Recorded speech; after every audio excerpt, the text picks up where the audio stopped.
I'm Brittany. This is Chuaning, and welcome to Gaywatch, where we watch and read gay things. Today is a rather monumentous occasion. We are finishing Erha Volume 11, and thus Erha, the series, the entire thing. This is the last reading stream for Erha. Here's how it's going to work. We read for a couple of hours. We take a break around halfway through. We usually get through about 40 to 50 pages. I have not read this, so I will be reading, reacting, and commenting all along the way. Sorry, I just realized I won't be able to say that after today.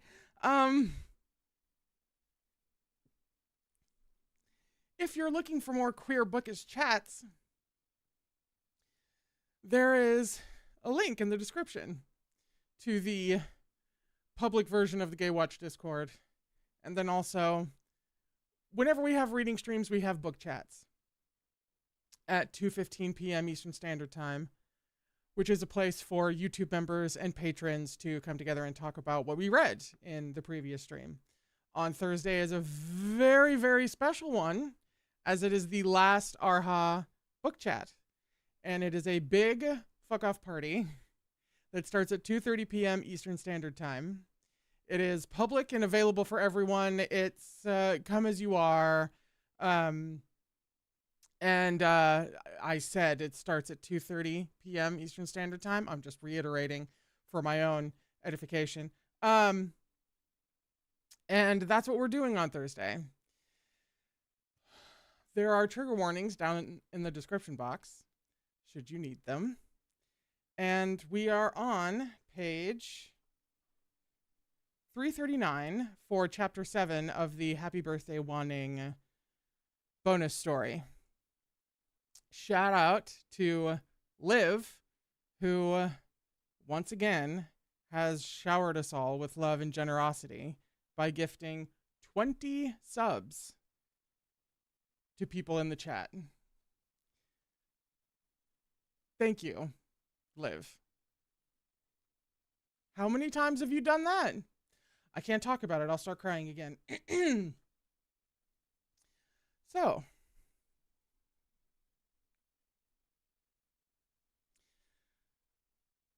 Gao the Glutinous was lying on its belly on the rooftop of the little house Mo-Run had built within the Dreams Come True box.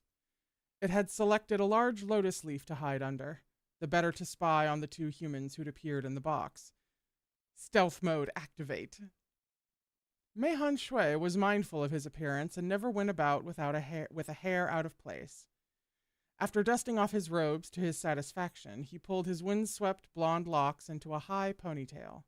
Having assured himself he was fit to be seen, he turned at last to carefully inspect the poor bastard lying on the ground. He has that in common with Shui Meng. And thank you, chat, for reminding me. The last reading stream. We are all continuously holding hands. Bring it in. Be a sappy, emotional bitch. You'll be in good company. We're all emotional bitches today and Thursday. He was wary, but not panicked. He still had the wherewithal to straighten his robes and fix his hair at a time like this because he knew Chu Wanning kept a tight leash on Mo-Run these days. Neither version could possibly do anything truly harmful. What was more, he felt no malevolent or murderous aura in this mysterious realm. The greatest unknown was this stranger who looked to be in the same boat as him. But when Mei Han Shui got close enough to get a better look at the face of the aforementioned poor bastard, his green eyes widened. It was hard to shock Mei Han Shui, but this had done it. Jiang Zhenju, Jiang Shi, had been bound in chains from neck to ankle. What a pig that Te Shanjun was. After cheerfully tossing the man into the box, he'd forgotten to set him loose. Mei Han Shui got down on one knee to examine Jiang Shi's predicament. The more one struggled in these spiritual chains, the tighter they became. Given Jiang Shi's station, he'd never been subjected to such humiliation and had no experience with these bindings. He had fought against the chains without cease. Mei Han Shui saw that the shackles around his wrists had broken skin, leaving deep red welts. Jiang Zhenju? Even more concerning was the fact that Jiang Shi was still in poor health. After being locked in this box and missing his dose of medicine, he'd fallen unconscious. Mei Han Shui called his name several times, but received no reaction whatsoever. Can we check for breathing at this point? I mean, it's Mei Han Shui. Do you got a mirror on you? Can we put it under his nose? Can we make sure it fogs up? You know? Mei Han Shui was beginning to feel fate was conspiring against him today. That's not fate, that's just meat bun. What a truly troublesome situation. His feelings toward Jiang Shi were hardly friendly. Years ago, when Jiang Shi had brought the cultivators condemning Xisheng Peak to the foot of the mountain, Mei Han Shui had staunchly disapproved of his actions and exchanged harsh words with him. Mei Han Shui was easygoing by nature. He didn't understand Jiang Shi's fixation on power, nor had he been impressed as he watched Jiang Shi become hamstrung by his own authority since stepping up as leader of the 10 Great Sects. Plus, Shui Meng and Jiang Shi had always been at odds. There was some indefinable and strange dimension to their relationship. Being close with Shui Meng, Mei Han Shui wasn't fond of Jiang Shi. Even without that last sentence, I was about to stop and be like, whoa, wait. Mei Han Shui's opinion and approach to someone is directly influenced by whether or not they get along with the boyfriend. But then she just went and said it. She just said the quiet part out loud. She just gave it to me. Being close with Shui Meng, Mei Han Shui wasn't fond of Jiang Shi. If you're not down with Shui Meng, then Mei Han Shui says get fucked.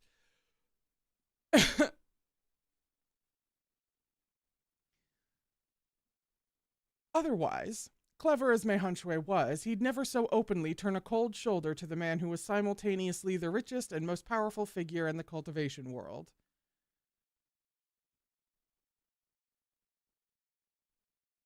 he's gonna give a cold shoulder to a guy who he like really, shouldn't. It'd be kind of stupid. He is the leader of the free world, and yet we're all right. I wasn't expecting to crash out about this. I'm all right.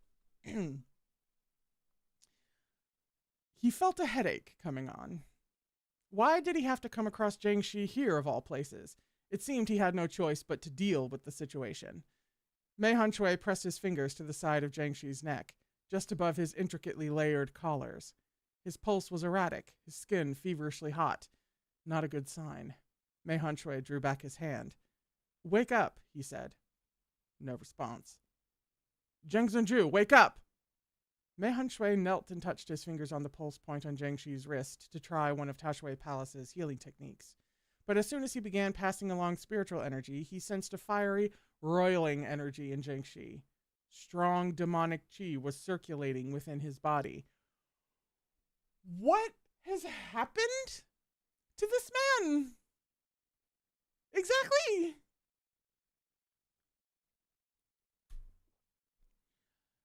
Rumor had it that sect leader Jiang had been grievously injured in the final battle years ago. Though he had survived, the injury had wrought gradual and unexpected changes upon his body. This seemed consistent with what Mei Hunshui was observing. Perhaps it affected his mood as well. He was kind to Shui Meng on some days and vicious on others, sometimes reasonable, other times not at all. What a baffling person. That is indeed a really baffling person. Perhaps it affected Jiangxi's mood as well. He was kind of swimming on some days and vicious on others. That's so baffling, considering that's exactly what you put not even just Shui Meng, but everybody through before people knew you were twins.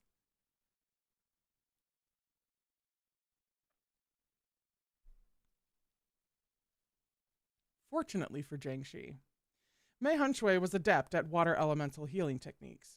Once he had suppressed the inflammatory energy, the sect leader's lashes began to flutter as he stirred. I'm going to be very honest with you right now. A bit of the old Erha paranoia just jabbed me in the side for a second at the mention of Mei Hunshui having a water-based core. Not gonna lie. She's trained me well. She has. Brow tightly knit, Jiangxi slowly opened his almond eyes. They were unfocused and full of confusion, as if restraining something deep within. Almost immediately, those half-lidded eyes fell closed again. "Medicine," he mumbled. Though weak, it was an unmistakable command, uttered in his customary tone, honed by years of ordering people about.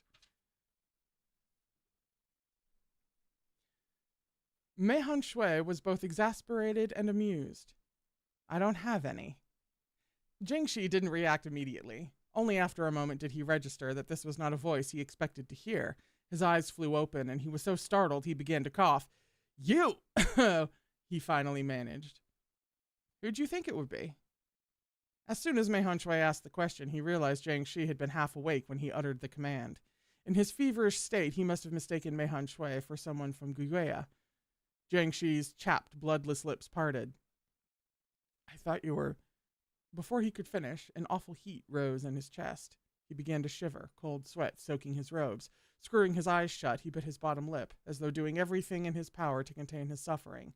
Still, his agony was palpable. Mei Hunshui knew Jiangxi was proud and mindful of his reputation. He didn't like to show weakness. He must have been in extreme pain for him to behave like this in front of a junior. There's art of this, by the way. There is, oh, excuse me, that doesn't help me get art in front of you guys. There is art happening, by the way. Can we focus, please?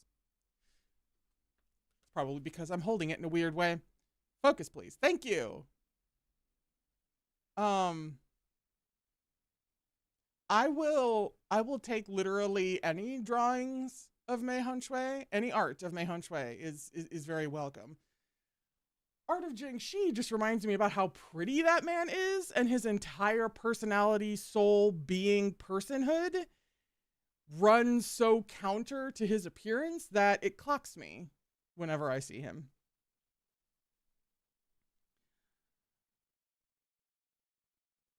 Even if Mei Hung Shui didn't like Jingxi, he certainly didn't hate him. He had a kind heart and didn't like to see others in pain, especially if they were beautiful. Yes, Jingxi was certainly disagreeable, but his beauty was undeniable.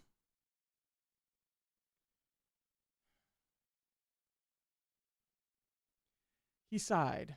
Can you sit up? Would it help if I dispelled the cold for you? He reached for Jingxi's shoulder, intending to help him into a sitting position. Much to his surprise, Jingxi jerked out of reach. Panting, Jingxi looked up, almost almond eyes bright and wet. He seemed as wary and distressed as a caged beast. Don't touch me, he rasped.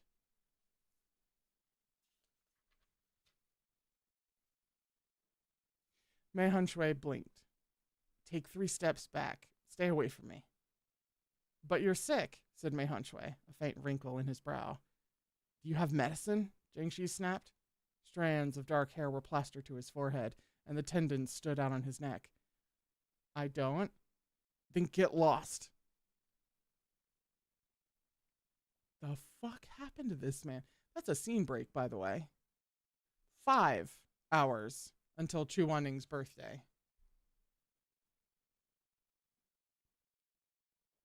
Shui Meng sat in the sect leader's seat within Loyalty Hall, glaring at his unexpected visitor. One Mo Wei Yu. There's a lot of information in that sentence. What do you mean? I don't understand. Tieshanjun fiddled with a willow twig he'd plucked at Taobao Estate. Ma Yun had gotten the better of him this time. I'm sorry. It just fully clocked. There was so much information in that sentence that it just took a second to clock. I said this in the book chat. I was like, what are the fucking odds that we get Shui Meng in there with, you know, his dad and his boyfriend? Like, what are the odds? The odds are high, meat bun. It is you we're talking about.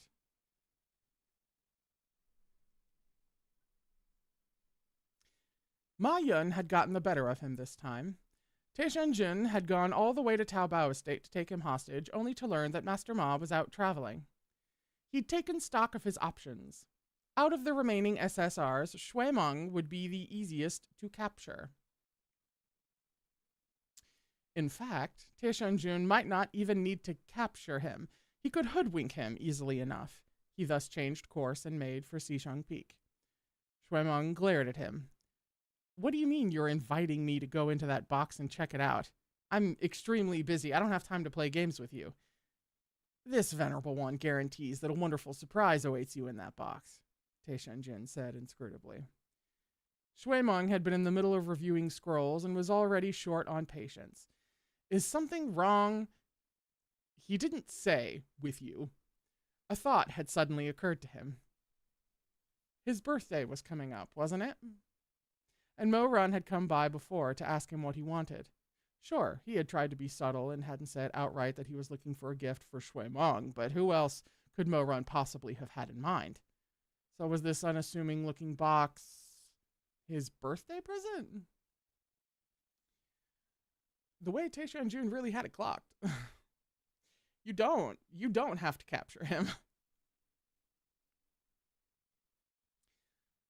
He gazed at the wooden box on the table between them, annoyance giving way to interest. Mo Run said a surprise was waiting for him in the box. It had to be his gift. And not only had Shui Meng failed to make the connection, he'd even lost his temper with Mo Run. How ungracious. Shui Meng felt rather embarrassed. Isn't it a little early? Early. Tieshanjun blinked. What was Shui Meng on about? He rapidly decided it didn't matter. No, not early. In fact, we're almost out of time. Just get in already, okay? Shui Meng's mouth opened and closed several times. He snuck another glance at the box. He had half a mind to refuse again, for the sake of politeness, of course. But in the end, curiosity won out. Unable to contain himself any longer, Shuemeng broke into a smile. Thanks, Ga. I'll get in now. Taishanjun was still confused, but whatever, as long as Shuemeng went into the box. No need to thank me, he said, unabashed. Go on, be my guest. Shuemeng, too, disappeared into the box in a flash of golden light. Taishanjun closed the box with a crisp click. And that's number 3, he said with satisfaction. In just a few short hours, he'd captured the rare personages of Jiangxi, Mei Hanshui, and Shuemeng. Emperor Taishanjun still got it, he thought to himself. There were even a few hours left. He could still catch more. Xisheng Peak Xuanji and Tanlong elders were also SSRs. No way was he letting them go. Overflowing with ambition, Taishanjun tucked the box into his lapels. He wrapped his cloak around himself and set off toward the elders' quarters.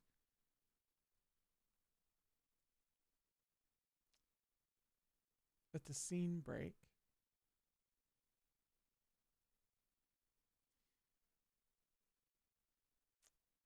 Within the Dreams Come True box, Shuemeng was staring open-mouthed at the scene before him. A pond of gold, a meadow of music, a sky teeming with flowers, and a crystalline windmill. Yet none of these wonders was more shocking than the sight of 2 individuals already within the courtyard. Mei Hanshui knelt before Jiangxi, speaking to him with his brow furrowed, and Jiangxi, Shuemeng gasped. Mei Hanshui had bound Jiangxi with metal chains.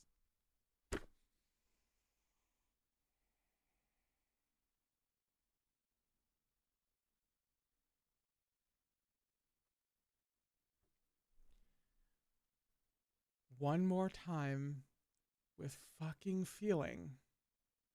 I hate this bitch with the fire of 1,000 suns, with the sheer, pure, unadulterated, awesome cosmic power of a single human soul.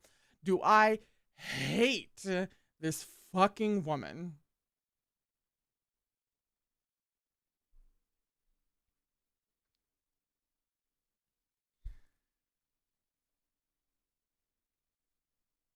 In fact, he seemed to be in the middle of tormenting Jiangxi, who was deathly pale, his hair a disheveled mess, and his forehead clammy with sweat.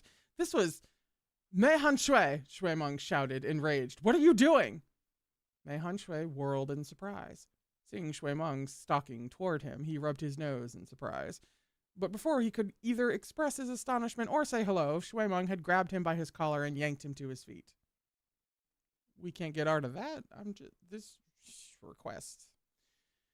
Stabbing a finger at Jiangxi, Shuemeng yelled in Mei Hanshui's face, Who said you could do this? Let him go! Mei Hanshui's mouth fell open. Wait, Shui Zhongman, let me explain. Zheng Yichen's a piece of work, but it's not up to you to put him in his place. Why'd you chain him up? Realizing how Shuemeng had misinterpreted the situation, Mei Hanshui couldn't help bursting out in laughter. Shuemeng, what are you thinking? He tugged on Shuemeng's sleeve. Why would I chain him up? Shuemeng punched him.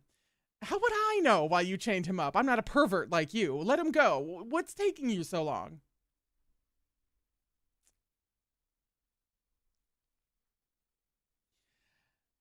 Now this, Mei Hanshui thought, was deeply unfair.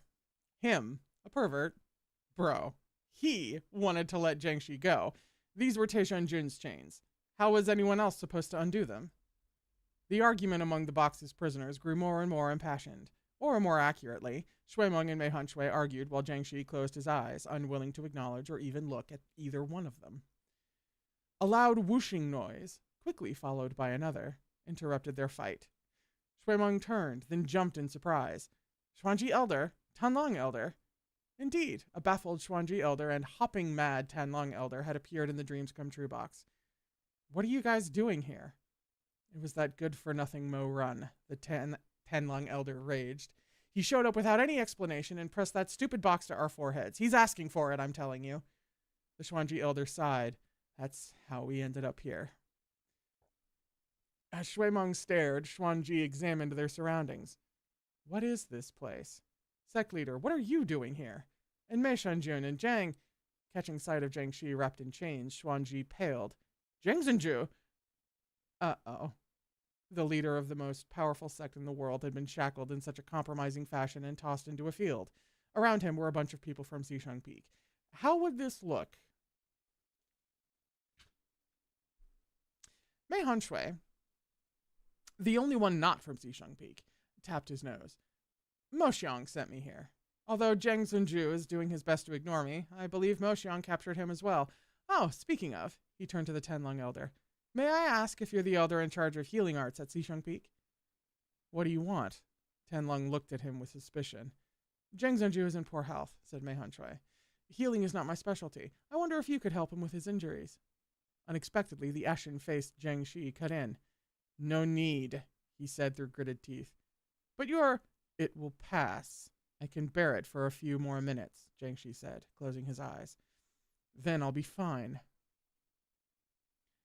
Since Zhang Shi insisted on refusing their help, the others could only let him be. Mei Hanshui and Shui Meng took a walk through the landscape Mo Run had constructed in the Dreams Come True box. How did you end up here? Mei Hanshui asked. This is Mo Run's birthday present to me, Shui Meng said flatly. I thought your birthday isn't for another few weeks, Mei Hanshui said in surprise. Oh, we keep track of his birthday, do we?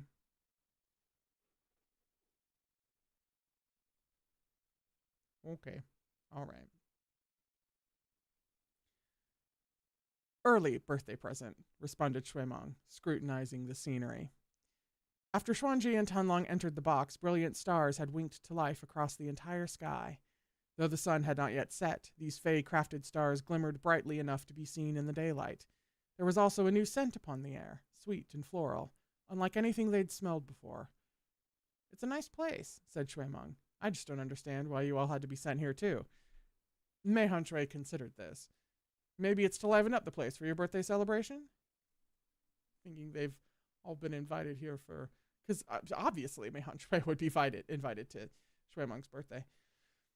Tired of walking, Shui Meng sat down on the path between two fields, looking out at the golden stalks of wheat, the willow fluff drifting through the air, and the unending sky above. All his life he'd been pampered by his parents. Shui Jingyong was a self-made man, and when Shui Meng was little, Xishang Peak had been destitute, a far cry from its current prosperity. Despite their circumstances, his parents had never given him any less than a proper birthday celebration. Every year he was praised and doted upon, showered with gifts and love.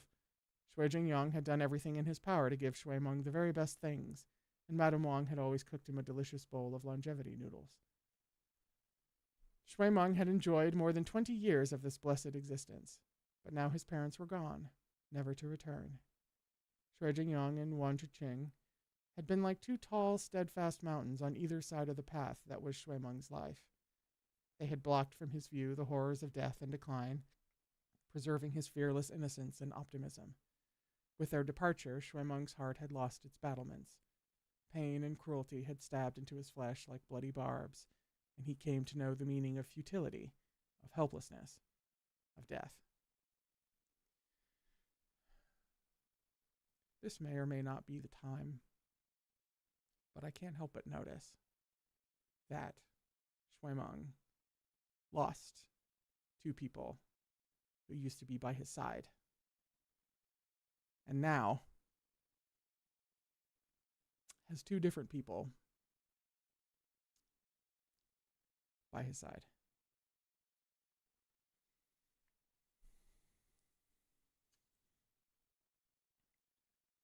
But because of their limitless love, Shui Meng's heart of gold was uncorrupted, despite his pride, despite his occasional missteps.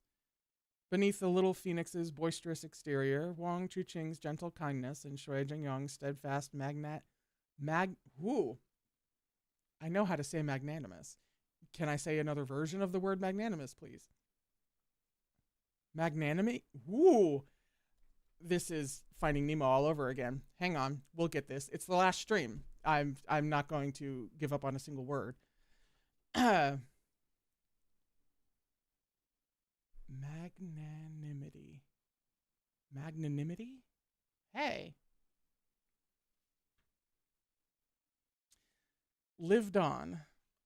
The ember they'd left behind in Sichuan would light the way forward for Sichuan Peak. Mei Hunshui sat down beside Shuimeng, long blonde hair fluttering in the breeze. He tucked an errant lock behind his ear, then glanced at Shuimeng. In that case, I'll also have to wish you a happy early birthday.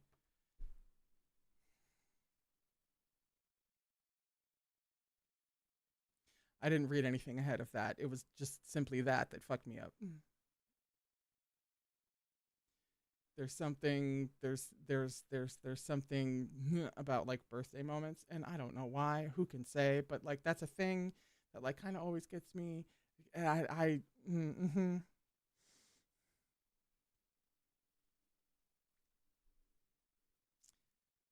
Shuimeng blinked at him, nudging the dirt with his toe. Whatever, he said gruffly.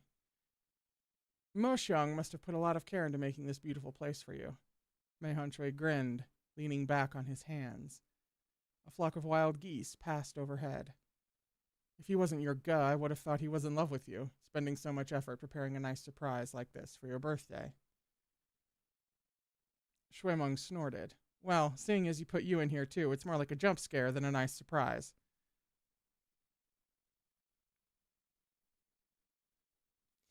Mei Hunshui laughed good-naturedly. The way he's gone all out is going to put my guh's present to shame. He abruptly pressed his lips shut, realizing he'd said too much. Mei Hunshui got me a present too? Asked Shuimeng. Yeah, Mei Hunshui answered. In italics, to himself. Shit, why can't I keep my big mouth shut?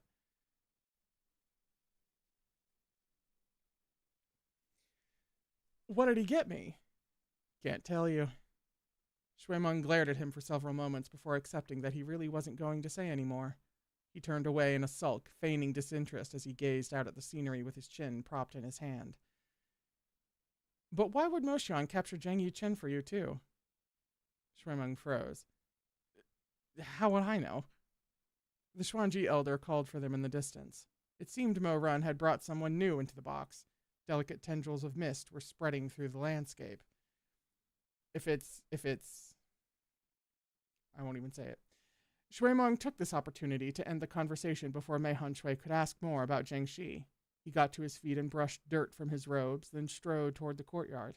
As the fields of wheat billowed in the evening wind, a peaceful warmth bloomed in his chest. This breeze reminded him of Madame Wang and Shui Jingyong's gentle touch, smoothing the worry from his brow. He was lucky to have had such a family, to have been his parents' son, to have celebrated so many unforgettable birthdays, Shuimeng thought. He was luckier than many others who had never known such love.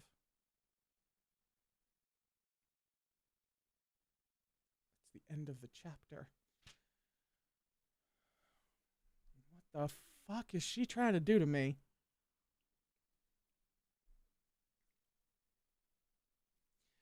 Somebody refresh my memory. We know that Mei Hunshui got him a gift of those just flowers. It was the hilarious gift of, I've spent a shit ton of money on you, so like I low-key care. But then also it was like something for brain power, basically. Clarity of mind and whatnot. Was that something that we were told he had gotten him for Shuimeng's birthday? And therefore that is now the gift in question that Mei Hunshui knows about?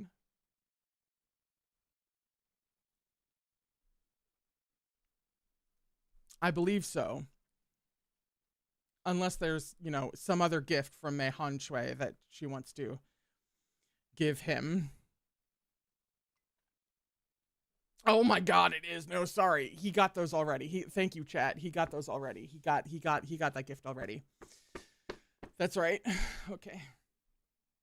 All right. Okay. We are on page 353 for chapter 8. 2 hours until Chu Waning's birthday. As Shuimeng contemplated within the box on Nanping Mountain, Chu Waning sneezed. He was still completely oblivious to the fact that his birthday was almost upon them. He and Mo Run had only lived on Nanping Mountain for 2 years. For 2 lifetimes before that, half a dozen decades. His life had been a series of unending struggles. Someone used to the bitter flavor of pain and hardship would be unsettled by the unfamiliar taste of sweetness on their tongue. It's deeply fucking true. You find someone who's uncomfy with good things, or uncomfy with like healthy love and affection in like a very particular way. Oh, that's not a great sign.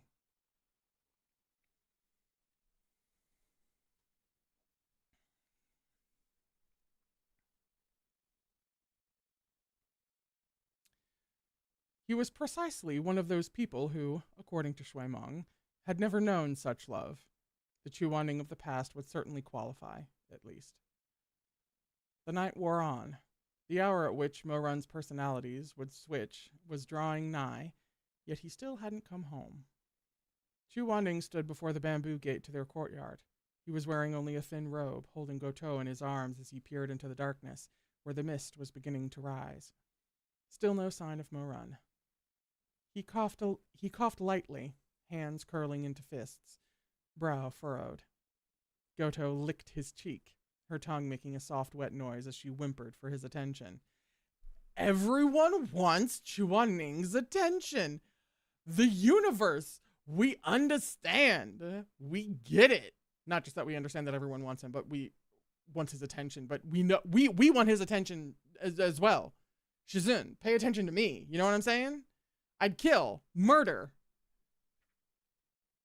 Mo-Run deeply relatable in this moment, actually. Softly, Chu Wanning laughed. Are you sleepy?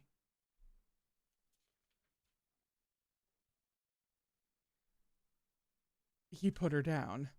Go inside and sleep. I'll wait a while longer. Goto whined, then barked again.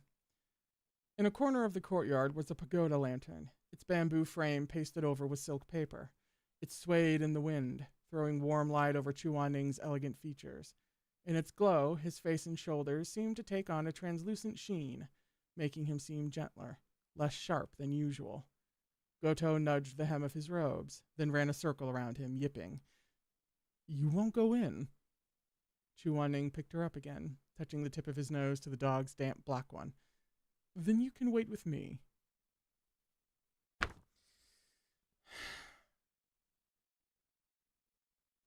I can't handle precious Chu Wanning. You think I've forgotten the fucking fish? I haven't forgotten the fish. The fish live rent-free in my head, okay? I don't do well with precious Chu Wanning. Goto barked and whimpered. Chu Wanning had never had a dog. He didn't know how Mo-Run... Well, I mean, that's kind of a lie. He didn't know how Mo-Run and Goto always seemed to understand each other, but he was much slower on the uptake. Only after many long moments did he guess what Goto was trying to say. You don't want me to keep standing out here. You want me to go inside and sleep too. He's always good at understanding dogs. She yipped sharply, excited that her master had gotten the message at last.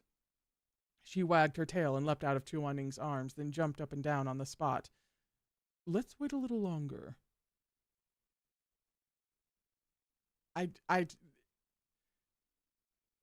One of the crazier things that I've ever thought is that Goto is like somehow human in dog form.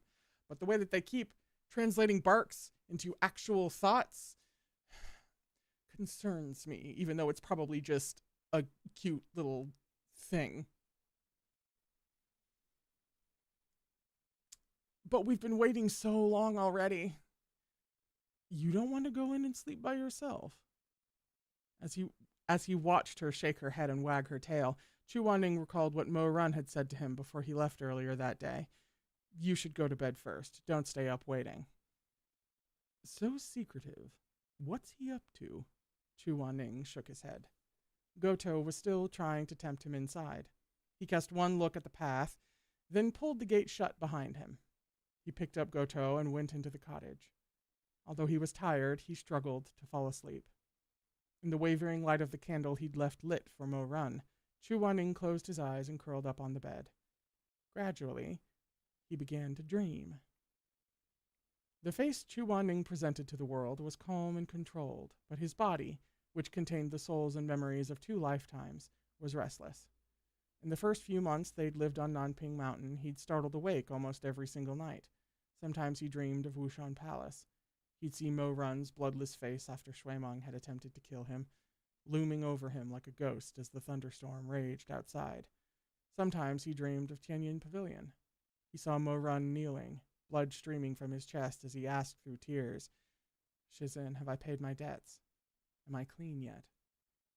He dreamed of Xisheng Peak's destruction, of Huaizui's passing. In his dreams, Taishan Jun snarled at him, "Chu Wanning, this venerable one hates you so much." In his dreams, he returned to Nanping Mountain on a snowy night. Mo Run said, "Wanning, I love you, always and forever." But after those words left Mo Run's lips, his heartbeat slowed, then stopped. He left behind a night of endless sorrow and despair. He would never forget how he'd felt that night, a feeling impossible to put into words. Every time he had this dream, he jolted awake from the agony that tore his heart. Every time he could hardly tell when he was. He leaned over and made sure the man sleeping beside him was breathing, that his heart was beating. Only by assuring himself of this again and again did the pain gradually recede. At times like these, Chu Wanning couldn't sleep soundly for the rest of the night. Every so often he opened his eyes again and looked over at Mo Run's face, watching the young man's peacefully sleeping visage. Eventually, Mo Run discovered this compulsion of his. Taishan Jun had been in control on that particular night. He'd spent years haunting the desolate Wushan Palace.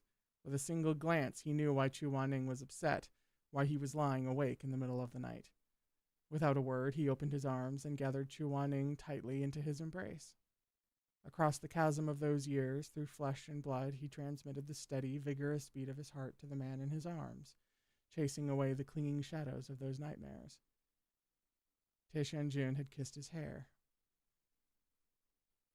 "It's okay now," he said, voice low and gentle. "Wanning, it's all in the past."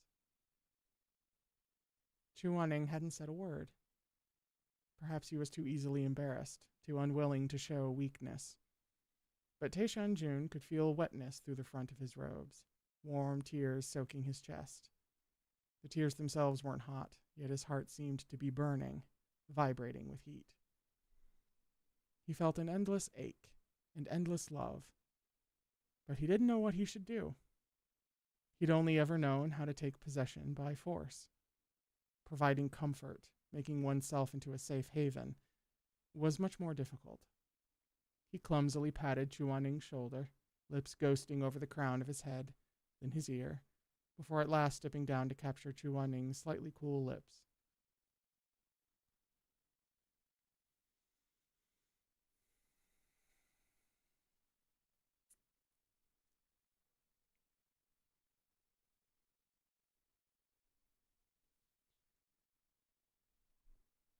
"Wanning, I love you, always and forever."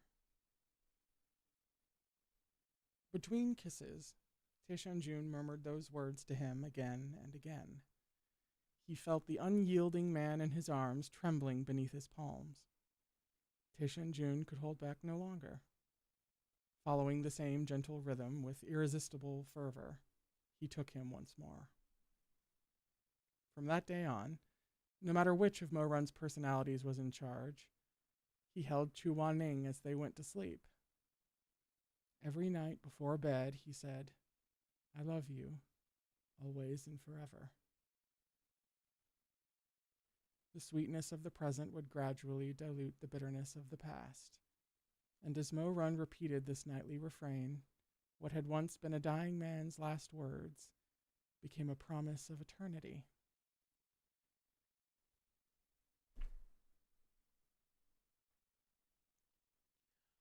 It's not even a scene break. I thought a couple of pages ago, I was like, wow, what if she clocks us one last time with a dream of one of those scenes that she loves to write so much? And I was like, that would be fitting.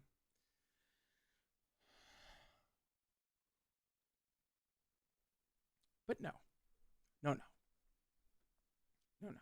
That's not the last meat bun drive-by.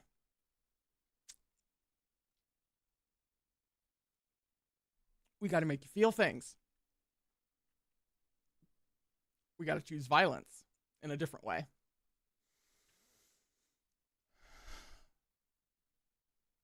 They both.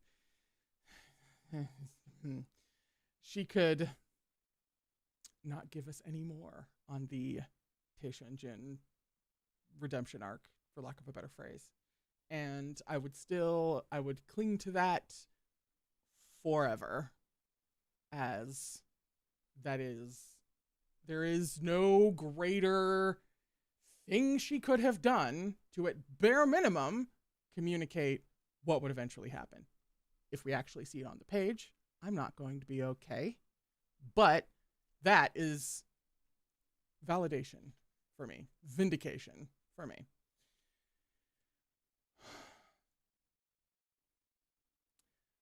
For 2 years, no matter what tasks had drawn Mo-Run outside their cottage during the day, he always returned before nightfall. Even if Chu Wanning never said it outright, Mo-Run knew he didn't like the stillness of the night on Nanping Mountain. His savior, Gaga, needed him to be there. Never before had there been a night like tonight's. It was the first time Mo-Run hadn't come home by sunset. Chu Wanning prided himself on maintaining a calm exterior, and he was never one to pry. But his silence and stoic expression too often belied the discomfort in his heart.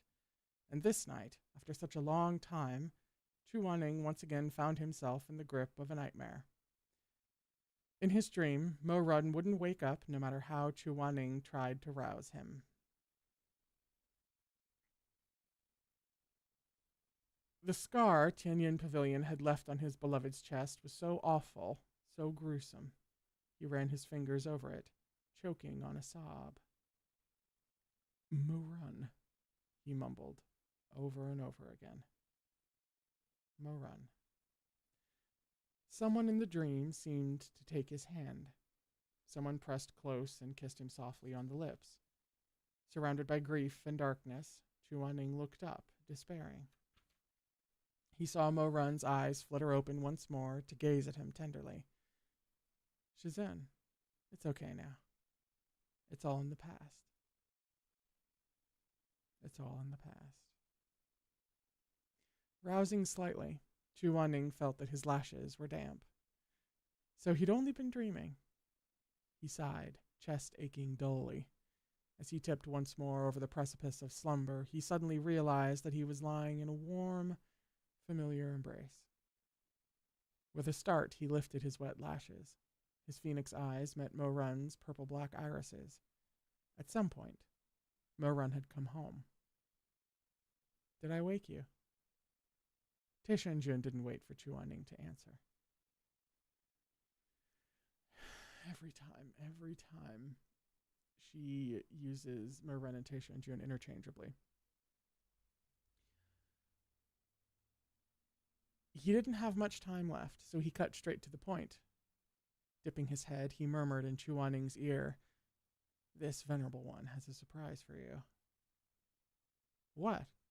Chu Wanning said. I was so... What? Chu Wanning said, bewildered. Taisha and Jun grinned, dimples creasing deep in his cheeks, mischievous and adoring. Wanning, happy birthday.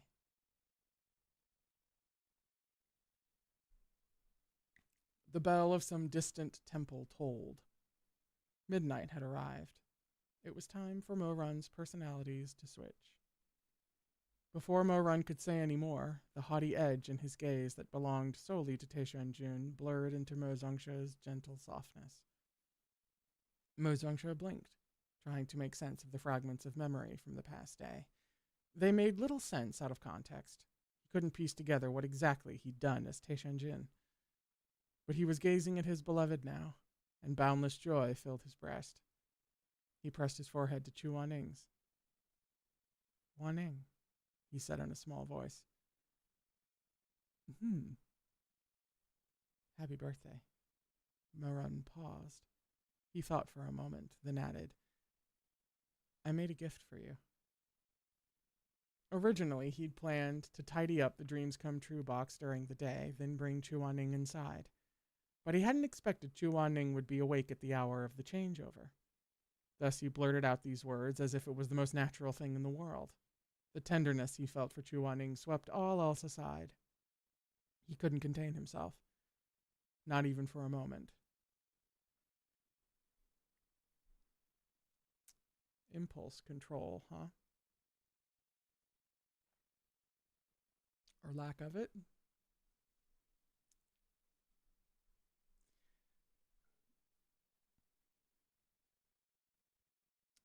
He'd lived through 2 lifetimes and been married twice, whether legitimately or not.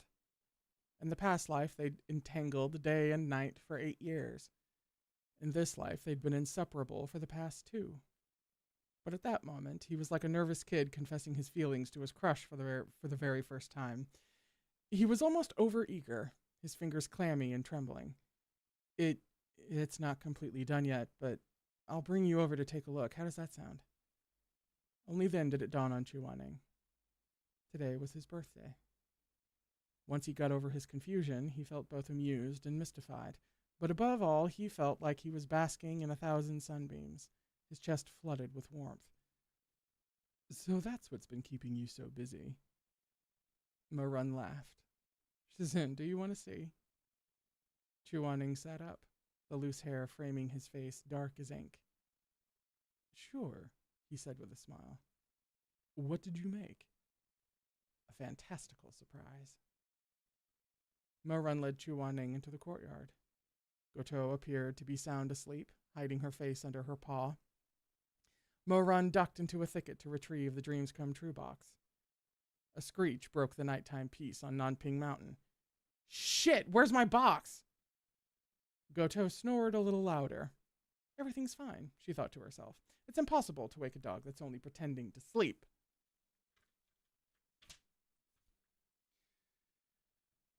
Marun squeezed his eyes shut, trying with all his might to recall what he'd done as Taishanjin. Eventually, he dredged up an alarming trail of crumbs. Abducting Jingxi. Abducting Shuimeng. Abducting Mei Honshui. Oh no. Oh no. He was fucking done for.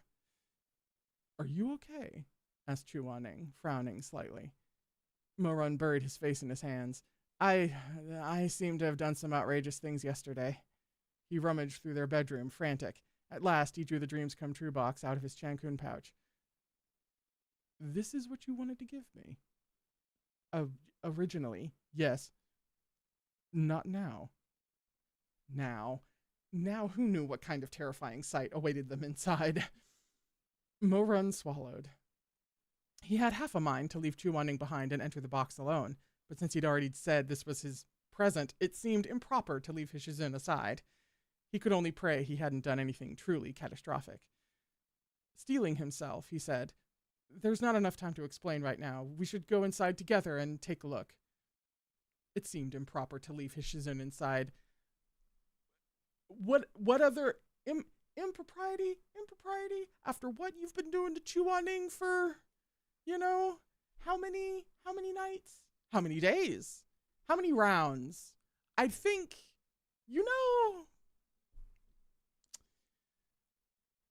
The sight that greeted them stunned them both. Marun was gobsmacked. 2 days ago, the landscape within the box had looked more or less normal. Now, the little house had been redone with a smattering of obnoxious gold decorations, and that was the least of it.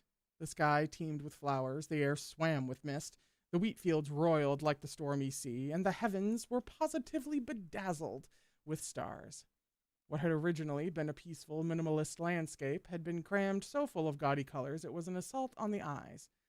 His vision of a rustic, elegant idyll was gone, painted over by someone with thoroughly vulgar taste. More horrifying still were the 5 wooden frames newly erected in the garden. 5 living persons. Jiangxi, Meihan Shui, Shui Meng, Tenlong, and Xuanji had been bound to them like scarecrows in their yard. The visual. The visual. Art? Can we get... Chu Wanning looked at these 5 people displayed like sacrificial offerings. This is the present you wanted to give me. Alarmed, Mo Run snuck a glance at Chu Wanning's face. What he saw there made his heart drum a violent tattoo in his chest. No, Shizun, he cried. It's not what it looks like. I didn't do this. At that moment, a pudgy rice cake spirit leapt down from the roof of the house. The blue light on its tail waved to and fro as Gao the glutinous scampered over, feet pattering against the ground. Doughy face beatifically uplifted. It ran toward Chu Wanning with its paws out wide. One more lisp with feeling.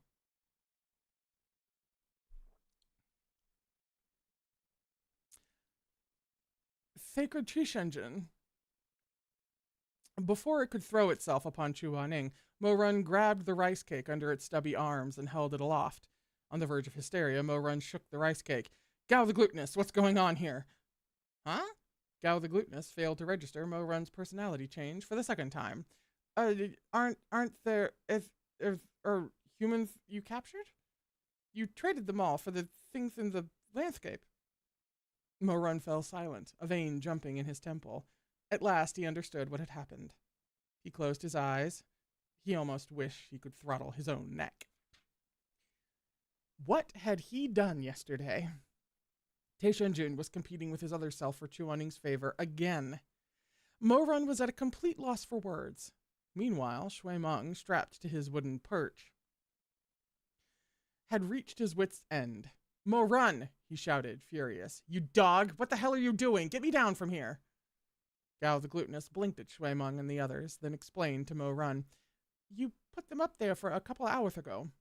You caught 5 FFR humans, but you were worried they'd make a meth in there, so you decided to tie them all up. With Mo Run still motionless and mute, Shui Meng turned to Chu Wanning. Shizun, save me. Chu Wanning waved his sleeves in anger. Look, woo! Hopping from lisping to Chu Wanning is a trick for some reason. Look what you've done. He swiftly stepped forward and released the bonds Taishanjun had wound around each of the 5 captives. When everyone had been released, Shui Meng rubbed the red marks on his wrists. Mo Run, he said sternly, both wounded and baffled. What kind of nonsense is this? That's right, the Tenlong elder said, clearly peeved. Why did you stuff us into this box? He glared at the rice cake spirit. And what the hell is this piece of tofu? Idiot! Cried Gao the glutinous. I'm a rice cake. I'm not a piece of tofu. Meihan Shui and the Xuanji elder held their tongues, but their eyes were accusatory as they looked between Mo Run and Chu Wanning. Jiangxi's expression was severe. He straightened his elaborate sleeves, shaking out each wrinkle one by one before looking up. You two better have a good explanation for this, he said darkly. Maybe, Mo Run thought. It wasn't too late to smooth this whole thing over. He raised a hand and said with a smile, Hey, this is all a misunderstanding. Sorry for the trouble. Sorry for the trouble, Jiangxi sneered. You think all will be well if you say sorry for the trouble. Narrowing his almond eyes, he continued bluntly. Mo Zongsha, did you know I had a business meeting with Wohuang Pavilion today? I can compensate you for that. You'll compensate me for 90 million gold leaves. Mo Run blinked. Didn't you say you had a surprise for me? Shui Meng chimed in, his shame having compounded into anger. No matter what, I thought it was my birthday present was simply too embarrassing to say aloud. Even thinking it was awkward. What are you actually doing? Shui Meng concluded indignantly. Mo Run found himself harangued from every side. Gradually, the voices wore him down until he could only apologize over and over. Under ordinary circumstances, he got along well with all these people. Now they wanted an explanation for the bizarre ordeal they'd endured, but Mo Run was trying to dodge the subject. It was only natural that they'd hound him for answers. Mo Run was still searching for the words when Chu Wanning spoke up from beside him. I'm sorry. It's my fault for not teaching him properly. Ah!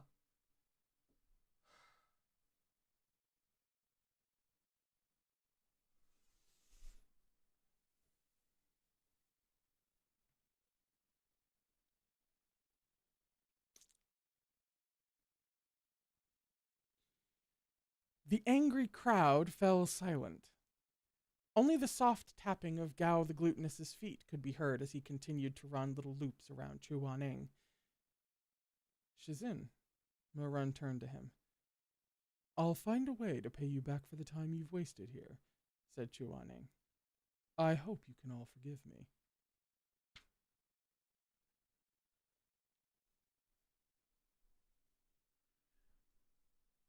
Shizun, that's not what I meant, Shuimeng stammered, waving his hands. I just thought this was strange. He turned to look at Jiang Shi.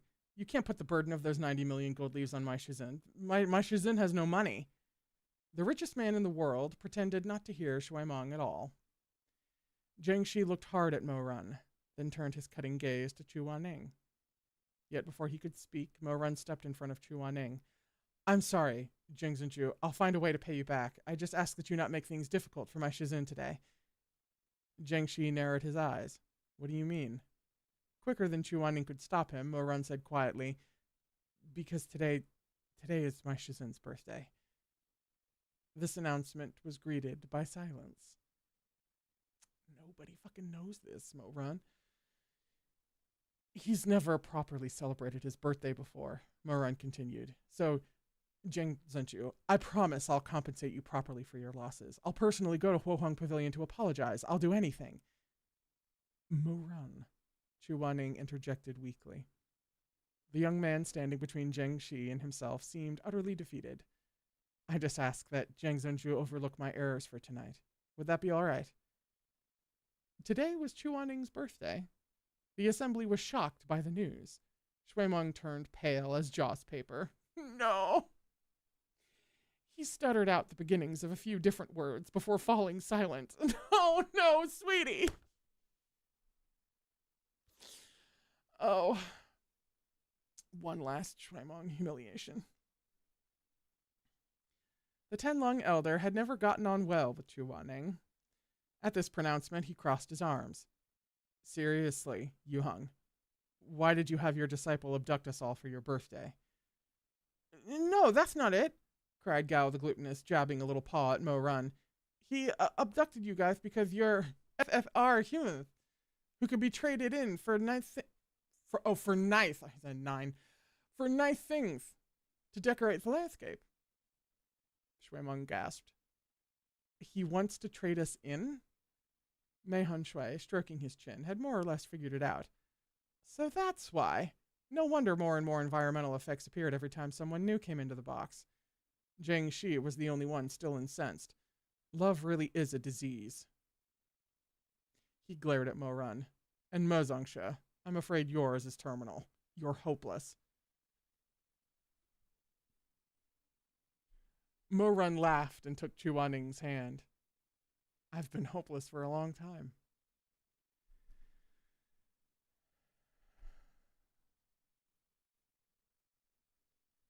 What kind of gay-ass bullshit was that?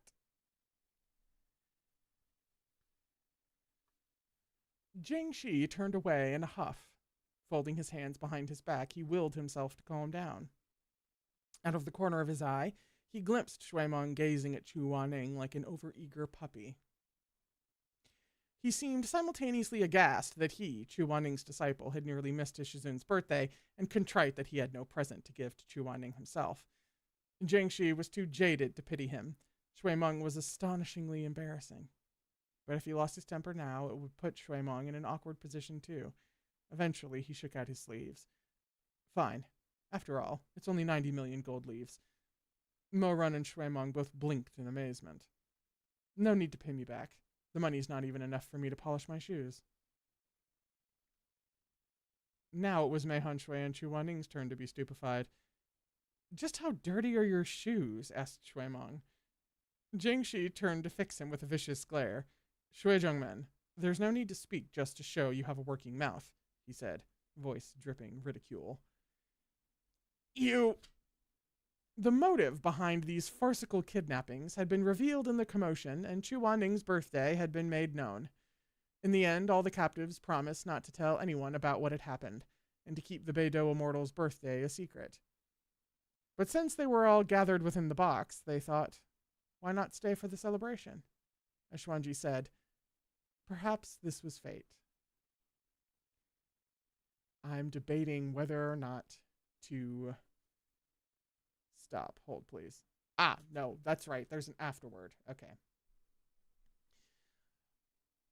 Pause for a break, obviously, not stop. All right. Gal the Glutinous was delighted to see the atmosphere thaw.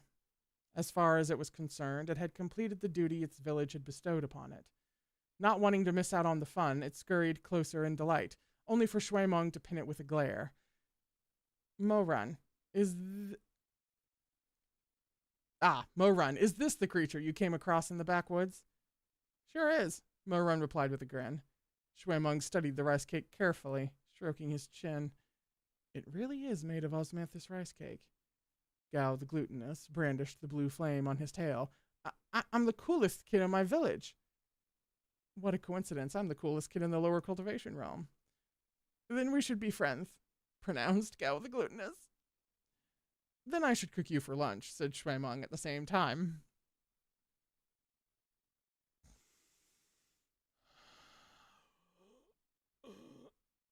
The rice cake froze, then took 2 quick steps back on its short little legs.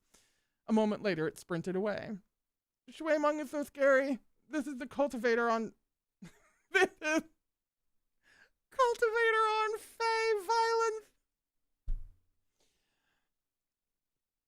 Shui Meng guffawed. At least he'd gotten his revenge for being kidnapped and turned into a scarecrow. On this peaceful night, a modest handful of old friends gathered within the Dreams Come True box. Oh, God, here we go. Not all of them were especially close to Chu Wanning, but as Xuanji had said, perhaps it was fate that they'd all ended up here together. Since everyone was here, and no one was tired after all the ruckus, the group agreed they might as well have a midnight snack in this peaceful realm. They built a roaring fire and gathered around the table for a celebration beneath the moon. The golden pond supplied them with fish, and the breeze carried away the bonfire's smoke. Pearl-like kernels of corn, freshly washed, simmered away in a pot. The fragrant aroma of food floated through the pastoral fields. Mo-Run stood in the kitchen of the little house, stir-frying a dish with practiced movements over the searing fire. Whenever he shook the wok, flames licked upward to illuminate his handsome face. He turned to see Wanning chatting with Shui Meng, Xuanji, and Tenlong as they collected fresh fruits from the Fey tribe. Jingxi strolling through the fields as he waited for food to be ready, and Mei Hunshui teasing the little fairies among the flowers, teaching them to play the melodies of Kunlun. Mo-Run was in an excellent mood. Part of him did yearn to have Chu Wanning all to himself, but his Shizun was so good. He also wanted him to receive the well wishes of others and enjoy their company. Though in a roundabout fashion, Tishanjun had inadvertently made this wish come true.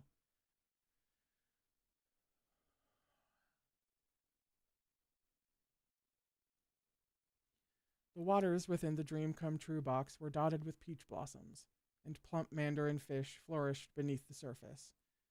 Mo-Run's slender fingers arranged tender bamboo shoots and sliced them into delicate strips. He quickly blanched them in a clear broth with some fiddleheads, then turned his attention to cleaning the fresh fish and shrimp. The curtain swayed behind Chu Wanning as he entered the kitchen. Just a bit longer, Shizun. Almost done. No rush. I'll bring some fruit out of the yard for them. Okay. Mo-Run grinned. Chu Wanning crossed to the corner of the kitchen to fetch the wicker basket of fruit. As he drew near, he spotted an earthenware vessel nestled in the same corner.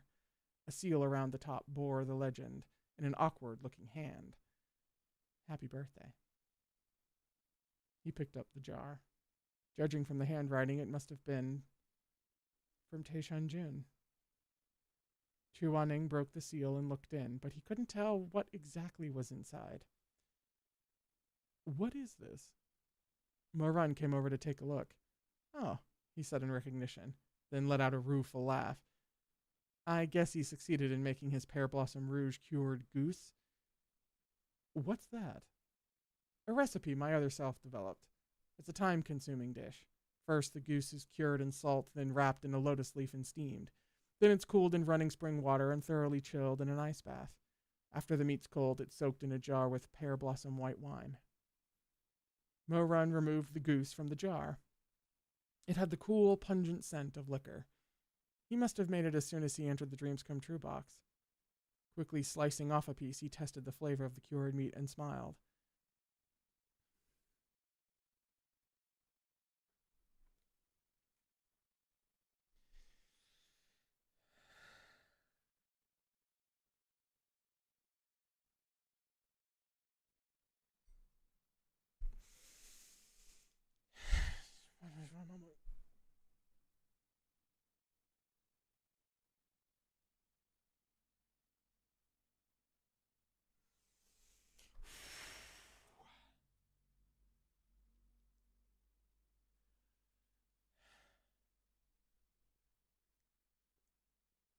Get a running start into that one.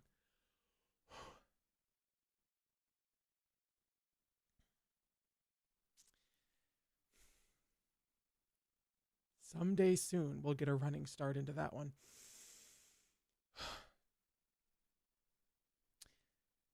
He must have made it as soon as he entered the Dreams Come True box. Quickly slicing off a piece, he tested the flavor of the cured meat and smiled. I guess he didn't only do bad things.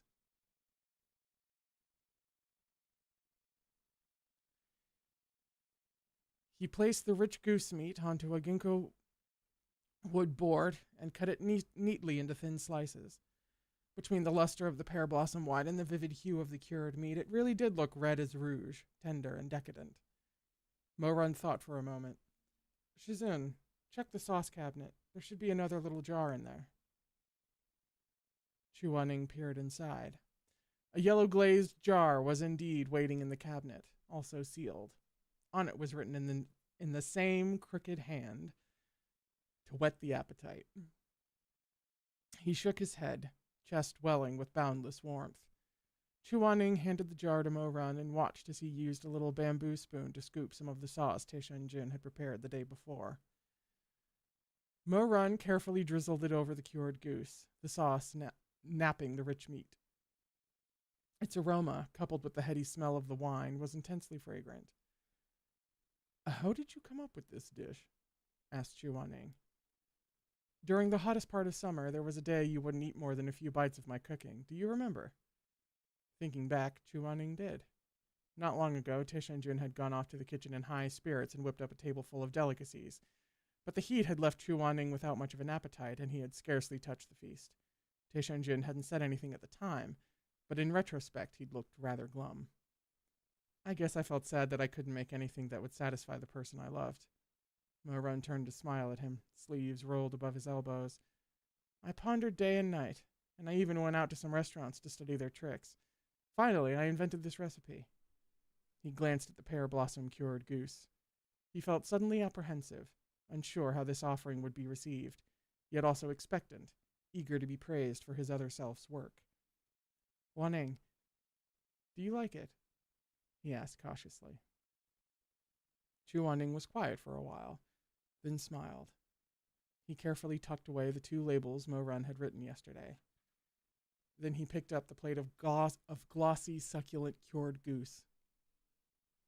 Before he stepped out of the kitchen, he turned to look at the handsome young man standing at the stove. I like it very much. Thank you, Mo-run.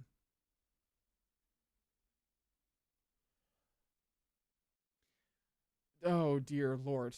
Oh, paragraphs, couple of paragraphs, italicized paragraphs, Chu Wanning thought paragraphs of thoughts that Chu Wanning is having.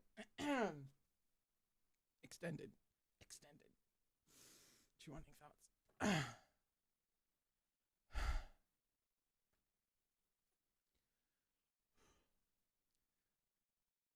whether in this life or the previous one, regardless of which personality or soul. Thank you, Moran. Thank you for being here.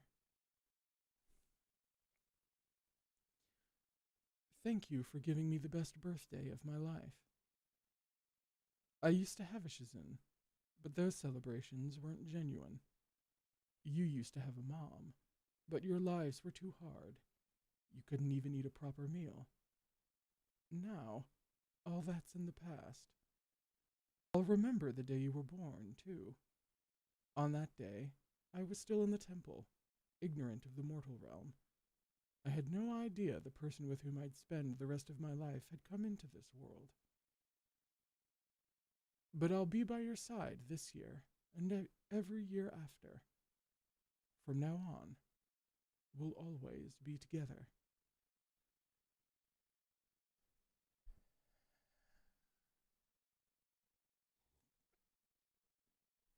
Why, in God's name, do I not have lemonade for Mike? Why didn't I swing by? Why didn't I swing by his place? I really should have. I should have visited him. He's my friend. I should have visited.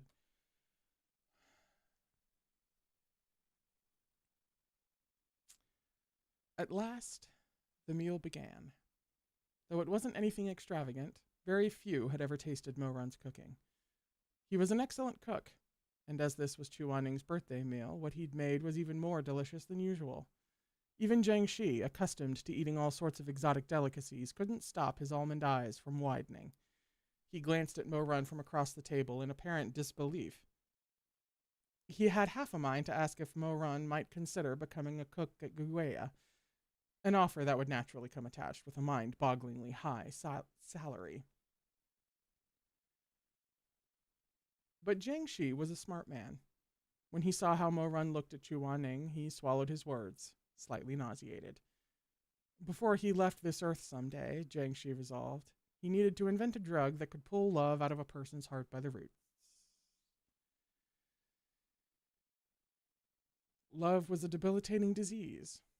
See how such a promising culinary talent's prospects were dashed, just like that. We don't have time to unpack fucking that. But, just know that that was not missed by me.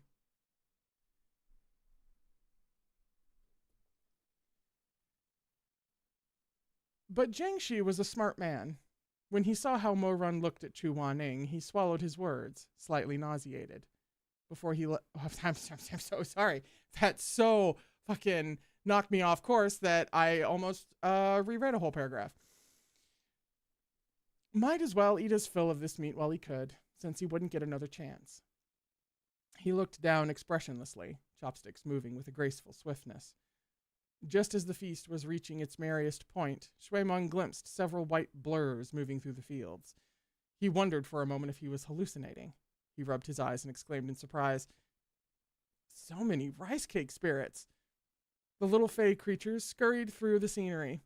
Hiding in the grass or between two rocks, they snuck surreptitious glances at the humans, indulging in their favorite pastime. Yet they seemed unwilling to let the humans get a good look at them. Blue tail flames swaying, they scampered about, their feet making tiny pattering sounds. The only exception was the coolest kid of all, Gao the Glutinous. It stood high in a tree, out of Shuimeng's reach, its hands on its hips, translating between the Fey and human languages. Alas, its human language skills were still hopeless. Sacred Tree Shenzhen, wishing you the happiest of birthdays. No! No! They stopped by to wish him a happy birthday! Oh! Ah! I was doing so well. I was doing so well! Exceedingly well, one might say. Ah! All right. Shuimeng glared at the rice cake. Shuimeng glared at the rice cake. Happiest of birthdays? As if I need you to correct me. I'm excellent at speaking human. My accent is very good. Mei Han Shui burst into giggles. He put a hand on Shuimeng's arm before the enraged sect leader could fire another volley at Gao the Glutinous. Now, our language really is very difficult to learn. Stop laughing at it. It's a very cute little rice cake. Shuimeng glared at him. Don't touch me. Catching the festive mood, a few rice cake spirits launched Fey-crafted fireworks from one of the nearby mountains. The brilliant display lit up the starry sky, washing every corner of the landscape in vivid colors.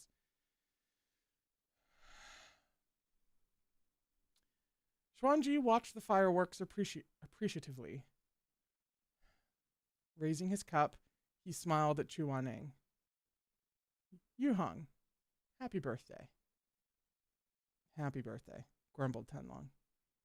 Mei Honshui drew a breath, but Shuimeng cut him off. Me first! Shizun! I wish you a lifetime of health and happiness, of peace and prosperity. Come visit me at Xisheng Peak often. Listening to them all go around giving their well wishes, Chu Wanning felt rather embarrassed. He was unused to this, or rather, he didn't know how to respond to such warm regards. After all, it was his first time receiving them. Unseen by the others, Mo Run took his clammy hand beneath the table. He chuckled to himself. His Shizun looked as calm and unflappable as ever, but his fingers were trembling. He gripped Chu Wanning's hand more tightly, interlacing their fingers. Gradually, as warmth passed between their palms, Chu Wanning's fingers stilled. Mo Run looked at him. Within the gently undulating fields of wheat, beneath the starry sky with its drifting flowers and magnificent fireworks, Mo Run said solemnly, Wanning. Then he laughed. The fathomless love in his dark, neri purple eyes had brewed for 2 lifetimes. Now it spilled out under the brilliant stars. Happy birthday. May your days be filled with peace and joy. 3 decades of hardship, 2 universes interwoven. Beneath the dazzling fireworks, Mo Run's eyes shone, brilliant and slightly damp. His face contained all of Mo Zongxie's sincerity, Te Shanjun's stubbornness, and the good-natured kindness of the boy who'd once...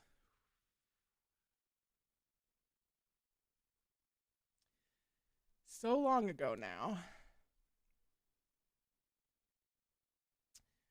stood beneath the heaven-piercing tower. They'd traversed 2 lifetimes, arriving at last in this idyllic refuge nestled between the rivers of Jiangnan. Nanping Mountain was a place of serenity and prayer, where they could hear the chants and evening bells of distant temples. They'd been each other's salvation for 2 lifetimes and survived all their mortal trials. All these years later, fate still bound them together as tightly as ever, inseparably entwined. At last, peace was theirs. Mo Run knew he'd spend a lifetime saying to Chu Wanning, Happy birthday. May your days be filled with peace and joy. Someday, snow would dust his hair, and frost would dye his brow. Even then, he would guard the flame of his life. I once forsook your heart until the twilight of our years. For the rest of my life, I promise you endless days of peace.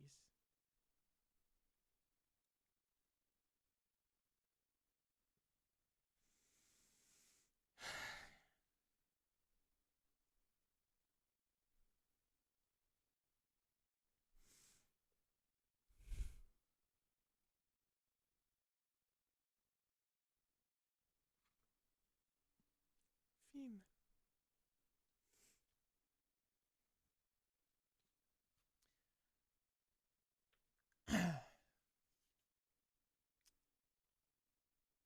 We're going to take a very short break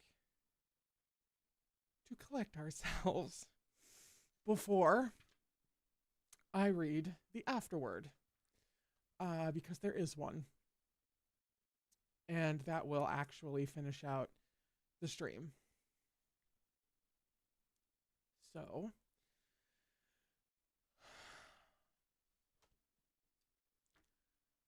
give the stream a like for Chuaning's birthday. And I'll be back in just a couple of minutes to see what this fucking goddamn woman could possibly have to say to me directly.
So, welcome back. In the post Erha atmosphere, we're going to read the acknowledgement, and that will be it for this stream. Once again, we're having a big public come one, come all end of Erha stream in a couple of days on Thursday, starting at 2:30 p.m. Eastern Standard Time. I've got a lot. I've got a lot planned for that stream. Afterward,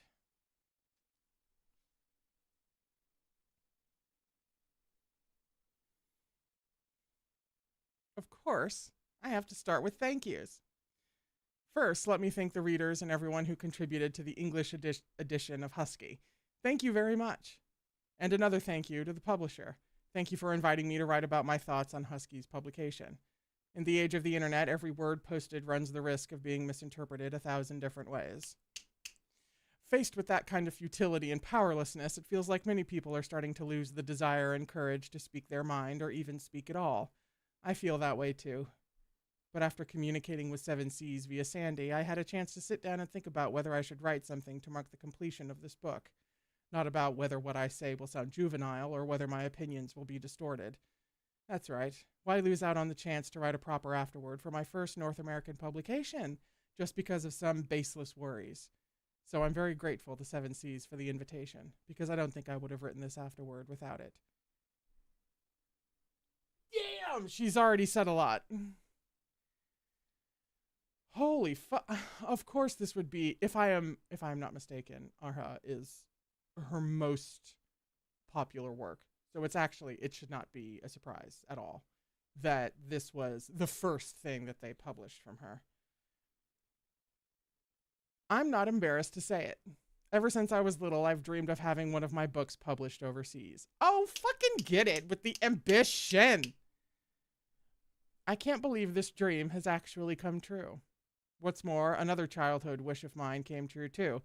A few years ago, I found a questionnaire I'd answered in elementary school.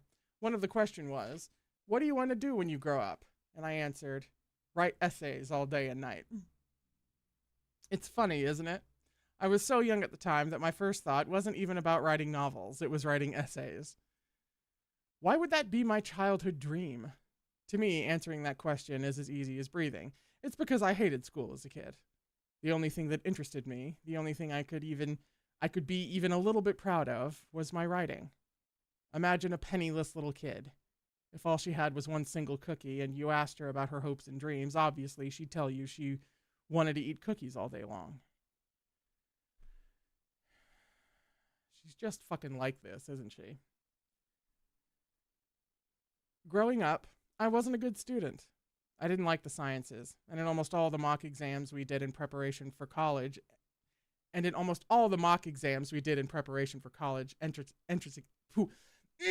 I'm overwhelmed. In preparation for college entrance exams. What's difficult about that? My score in language arts was higher than my marks in math, physics, and chemistry combined. Relatable. It was even worse in elementary school. I skipped class, didn't do my homework, and my teacher called my parents every day. Absolutely, don't learn from my example. But it wasn't that I disliked school as a whole. Looking back, the reason I ignored my homework and resisted going to school was because I was obsessed with reading for pleasure. I'd read anything I could get my hands on, and when I found an exciting story, I'd stay up late to finish the whole thing, reading underneath the blankets with a flashlight. I'm flashing back to reading the Captive Prince trilogy over 3 days straight. Didn't do anything else. I woke up, I read, I slept. That was it.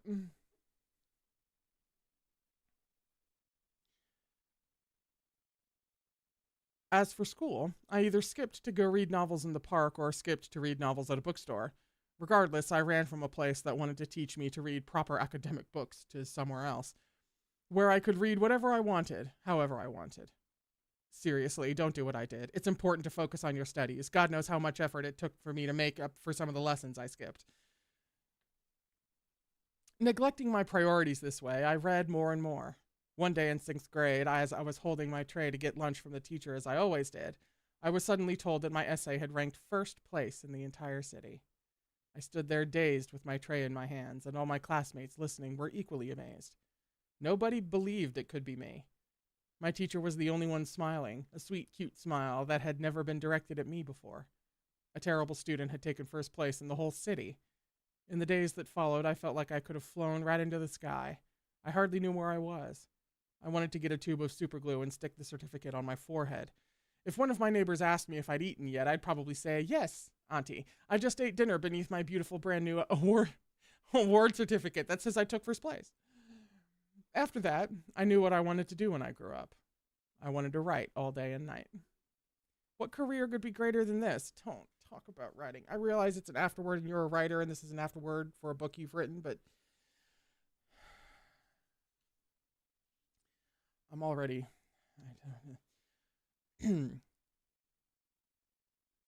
What career could be greater than this? Writing was capable of making my parents proud of me. Ow.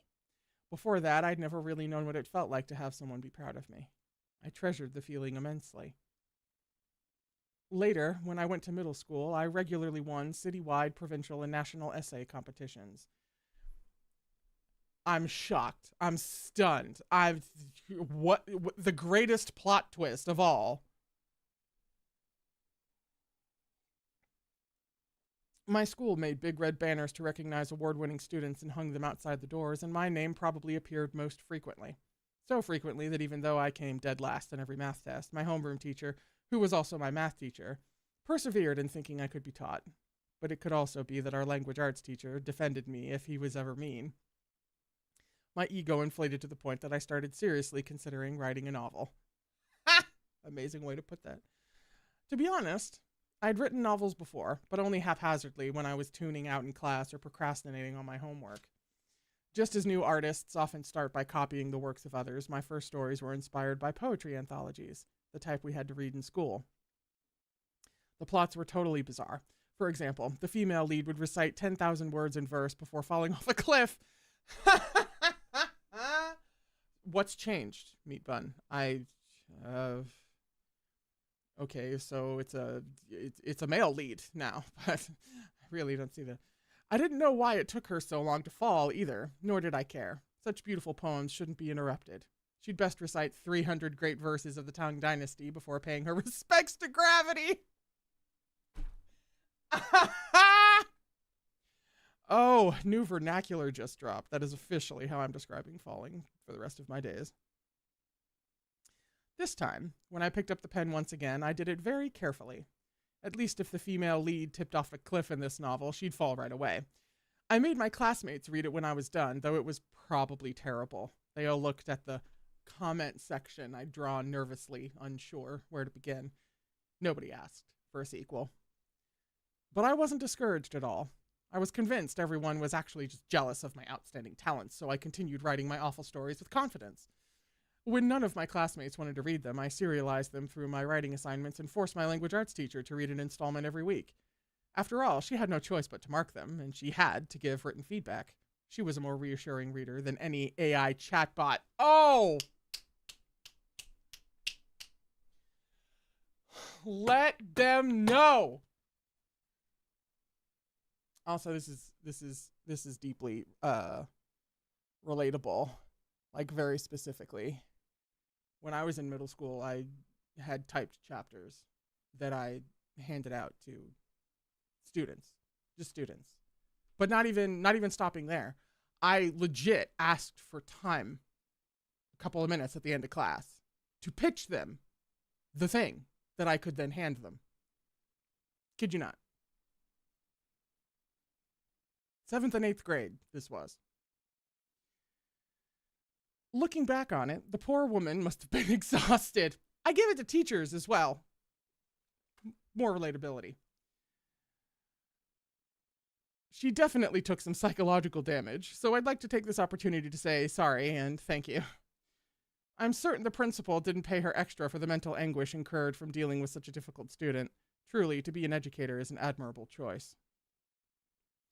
Youthful delusions are a very real thing, but I had nowhere else to put that childish pride and idiocy, so I loudly proclaimed that I'd be an author when I grew up. If you laughed and said a sparrow shouldn't dream of being a swan, I'd boast that my books would sell all around the world and even be adapted for TV. Twist the knife counterclockwise, meat bun. Oh.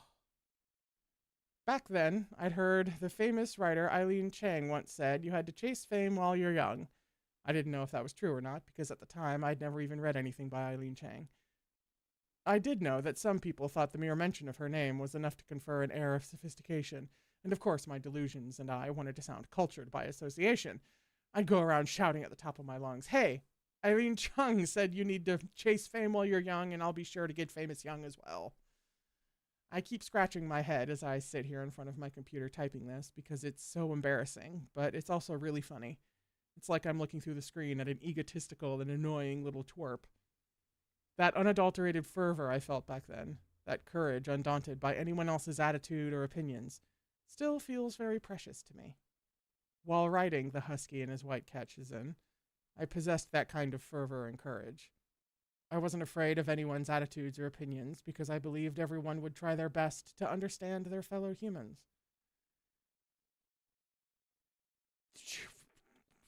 Oh, yeah. There's just that's a lot. Even when misunderstandings arose or people had different preferences, anything could be resolved through communication. If you poured your heart into writing your story, if you put your joy and heartfelt sincerity on display, people would be able to tell. Later on, I knew I was mistaken. Ow. Ow. Ow. That feels like a thinly veiled comment on all the ways that Erha has been misunderstood and prejudged. And, I mean, the state of purity culture these days to begin with. Ow. Wow. Yeah. Wow. Wow. Wow. Fuck. But back then, I assumed the best of human nature and treated the internet as a place where I could speak my mind, a place I could relax and have fun and make silly quips. Because there was much I didn't know, I assumed the internet would accept me as a friend. Some things were much more complicated than I'd realized. For example, more often than not, it's not that people can't understand one another, but that they don't want to try. Things on the internet are always changing. Sometimes they were distorted to levels I could hardly imagine. At the beginning, I'd do my best to explain, but eventually I stopped saying anything at all. I realized it wasn't doing any good. Regardless of how I tried to defend myself, those who disbelieved me couldn't be swayed. It didn't matter what I said, or if I said anything at all. I'd beat myself up over it and end up exhausted, so I slowly learned to let go. As an author, I can't waste too much of my energy on things that don't matter. There's only so much concentration a person can have. I'm better off burying my head in my work and focusing on writing my stories.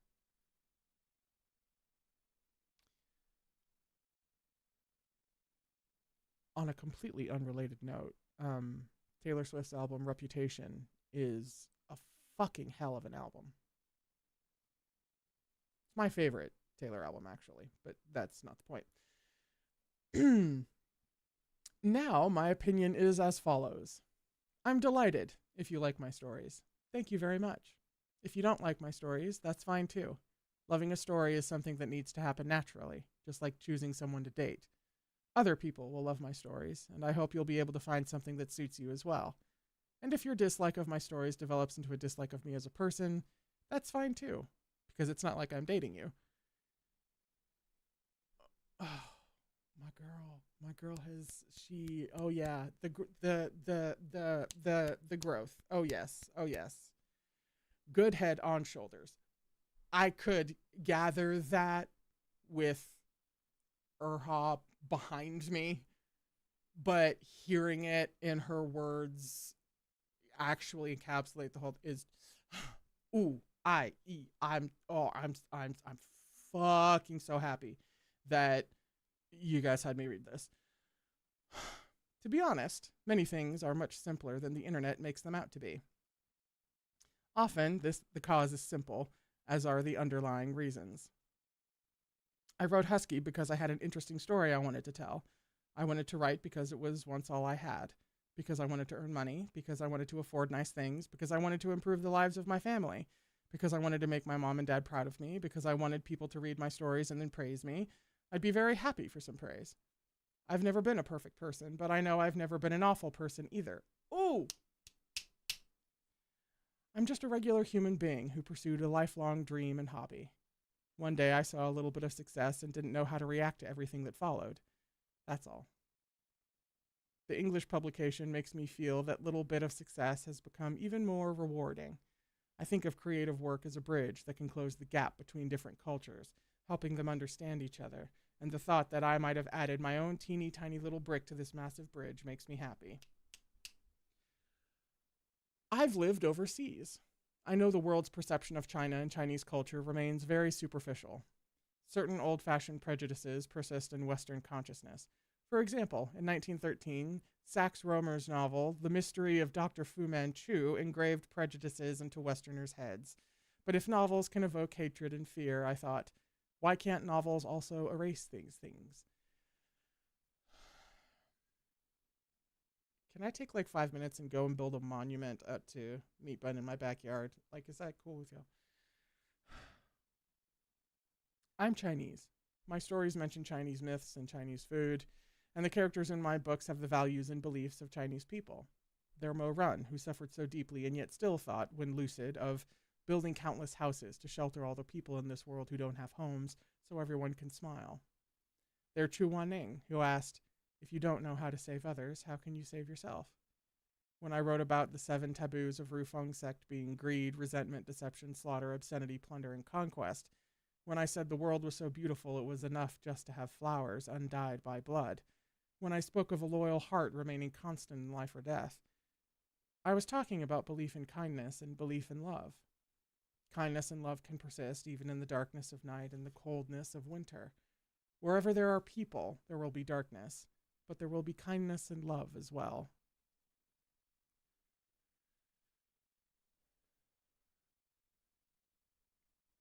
The Husky and His White Cat Shizun is a love story, but it's also full of themes that have nothing to do with romance. Respect, faith, mortality, and idealism.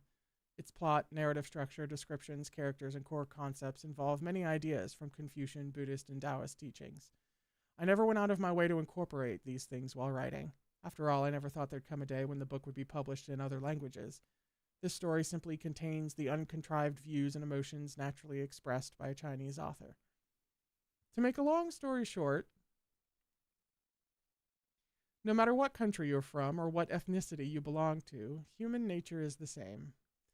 I think the reason The Husky and His White Cat Shizun resonates with readers in other countries is because in that moment, we've understood and connected with each other. As human beings, we all gravitate toward kindness and venerate love. We treasure those dear to us, whether friends or family or lovers.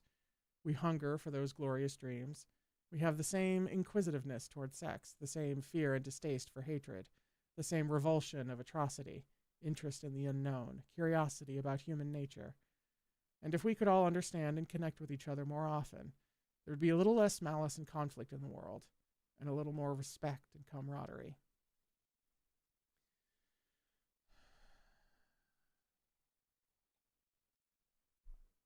I feel exposed.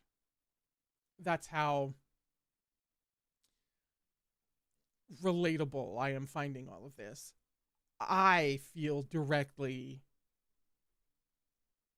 at me next time, Meat Bun. To me, reading and writing are both precious, but their value doesn't reside in bragging about the great authors one's read or showing off one's vocabulary or knowledge in order to haughtily look down on others. That's not reading books. That's sticking books on your head like a bunch of sparkly baubles. Totally useless, save for making you look like you've got a big head. Reading and writing are for opening one's heart. Through the power of words, we keep misunderstandings and grudges from forming and keep fear and hatred from growing. The bridge of communication that spans countries, ethnicities, and cultures is built from all those hearts thus opened.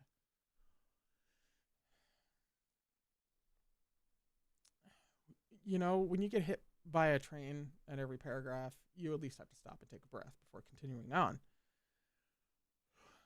So I'm truly happy that there are English language readers who love my books. Your enjoyment links us across mountains and rivers, allowing us to be the closest of friends without ever glimpsing each other's faces. I once developed an interest in and a little understanding of your culture through foreign literature before I'd ever set foot outside of China. I'm grateful to those authors for carefully crafting that local and authentic sense of place, the kind of picture a travel brochure could never paint. And now I'm proud to have had the chance to share with you the world and culture I live in, to show you the beautiful facets of China. The fact that I can take the role of a tour guide in this way, however insignificant, makes me emotional, embarrassed, and above all, happy. If one day my English readers get the chance to travel to China for real, I hope the husky and his white cat Shizun will become a secret travel guide in your pocket. For example, having read these books, you probably know Chinese food should be ordered to ensure a variety of textures and flavors, both from meat and vegetables, are on the table, like a symphony that requires the voices of many different instruments. You've learned how to enjoy gudong, or hot pot, and what chili oil wontons are. You've learned Sichuanese cuisine loves numbing spices, while Jiangnanese cooking prefers lighter flavors that showcase fresh ingredients. You know Nanping Mountain lies in Hangzhou, surrounded by the dreamy echoes of temple bells, whereas Sichuan in the old myths really is the border between the mortal and the ghost realms. The ghost capital, Fengdu, stands tall while the waters of the Baidi River flow on to the underworld. When I think about this, I'm all the more delighted that my books have foreign language translations. That's not something I ever dreamed of while writing Husky. I'm so emotional knowing the English edition is now complete, both happy and thankful. My dearest wish is for you to have liked the story after finishing it, and it'd be even better if, years in the future, you're reminded of it from time to time. If you bring this book to China on your travels and order food based on the main character's selection, if you eat it and think, Chu Wanning and Mo Run have such good taste, it was a great idea to follow their recommendations, and then go home satisfied, I'll be utterly overjoyed, and I'm sure both Chu Wanning and Mo Run would be happy as well. All right, I've already said so much. At the end of this foreword, I want to return to what I mentioned in the beginning, the novels I wrote back in middle school. Those early stories represent the motivation that kept me writing from the very start, as well as the ultimate reason behind Husky's existence. That reason is, in a nutshell, my parents, my wonderful, wonderful parents. When I was still a student, the school put together an anthology of students' writing. A modest number of copies were printed and circulated among the students, with a few volumes put on display in each classroom. One semester, a story of mine took up many pages in this anthology. I wanted to please my parents, so I told them a lie. I said that all my classmates were fighting over the anthologies because they wanted to read my story. There weren't enough books to go around. So my father printed a whole bunch of additional copies for the school. It was a sunny day. He was walking his bike with a bundle of anthologies tied to the rear seat. He had loaded it up with books my classmates didn't actually want to read, and proudly brought them to the school's front gate for me. Every time I think about giving up in the middle of a story, this memory comes to mind. I see him smiling, and I don't want to disappoint him. And now there are finally so many people who want to read the stories I tell. I finally made my loved ones proud and happy, and for that I feel so very fortunate and lucky. I want to share my deepest appreciation for every single one of my readers through this note. I'm so grateful to all of you, no matter where you are. I want to bow 1,000 times to thank you again and again. Thank you truly for giving my ordinary self such an extraordinary experience. I might not be as chatty online as I once was, but I will continue to write my stories with all my heart. If you would ever like to chat with me, you can find me within the tales I tell. I'm a person who wants to write from dawn till dusk, and I will strive to never let you down with my stories. Thank you from the bottom of my heart, and wishing you all the happiness there is. Ro bao buchiro. Meat bun doesn't eat meat. September 20th, 2024.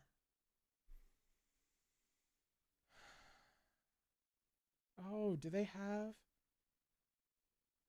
Oh, then they have the entire, I believe, they have the entire acknowledgement printed in Mandarin in oh shit.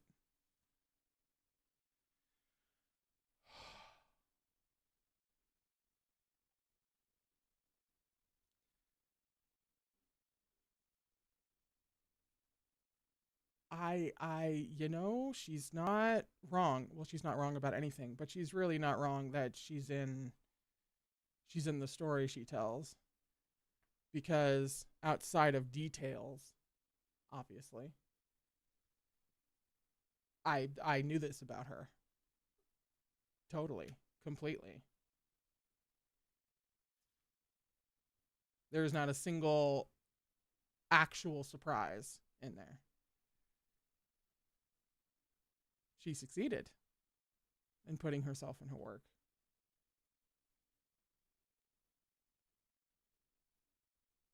Fuck.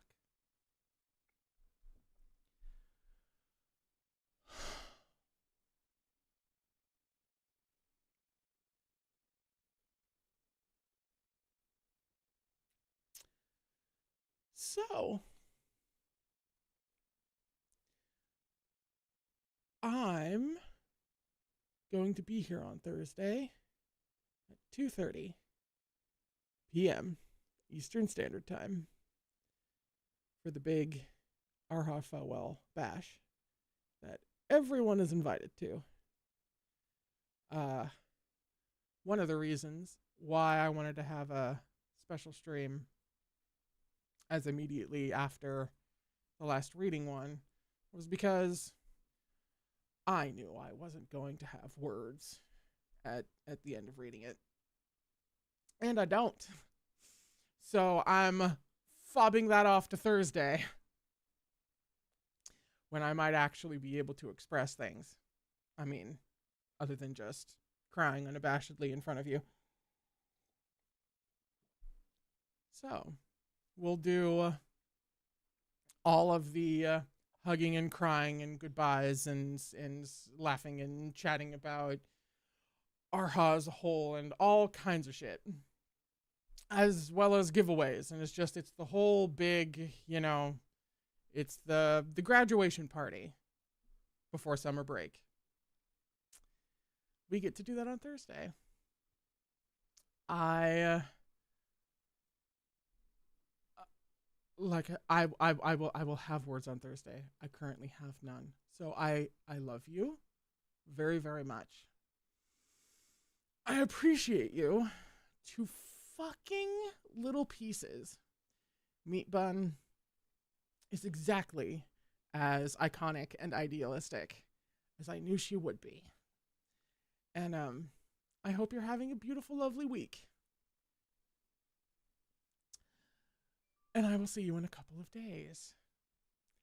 Until then, please remember to take care of yourself. And if you're crying just like I am, we're on the same page. This is not a silly reason to be emotional. I'll see you on Thursday.